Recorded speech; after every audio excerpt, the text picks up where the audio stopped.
নমস্কার বন্ধুরা, স্বপ্না কুকিংয়ে সবাইকে স্বাগত। আজকে আমি টমেটো দিয়ে লুচি বানাবো। চলুন রেসিপিটা শুরু করি। প্রথমে টমেটো নিয়ে নেব, তারপর ইন্ডাকশান জেলে একটা প্যান বসিয়ে জল দিয়ে দিলাম, দিয়ে 6টার মতন টমেটো দিয়ে দিলাম, দিয়ে সিদ্ধ করে নিলাম। দিয়ে একটা থালার মধ্যে সিদ্ধ টমেটোগুলো রেখে দেবো, দিয়ে খোসা ছাড়িয়ে নেব আর মুখের শক্ত অংশটাকে কেটে ফেলে দেব। দিয়ে একটা মিক্সার জার নিলাম, ওই সিদ্ধ করা টমেটো, আদা, কাঁচা লঙ্কা, জিরে, গোলমরিচ আর লবণ দিয়ে পেস্ট বানিয়ে নিলাম। একটা বাসনে একটা গামলার মধ্যে ময়দা নিয়ে লবণ, চিনি, একটু জোয়ান হাত মুছকে নিয়ে নিলাম আর সাদা তেল দিয়ে দিলাম।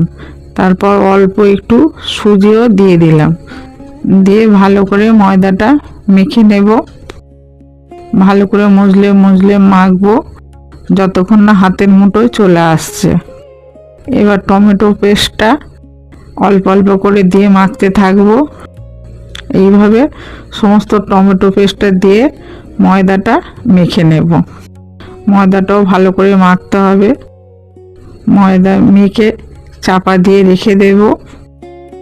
10 মিনিট চাপা দিয়ে রেখেছিলাম, তারপর খুলে ময়দাটা আরও ভালো করে মেখে নেব।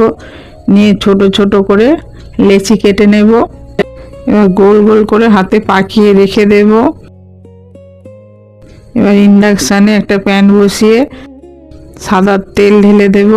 তেল গরম হোক আর এদিকে লুচিগুলো বেলে নেব। এইভাবে প্রায় অনেকগুলো লুচি বেলে নেব। এবার লুচিগুলো এক এক করে ভেজে নেব।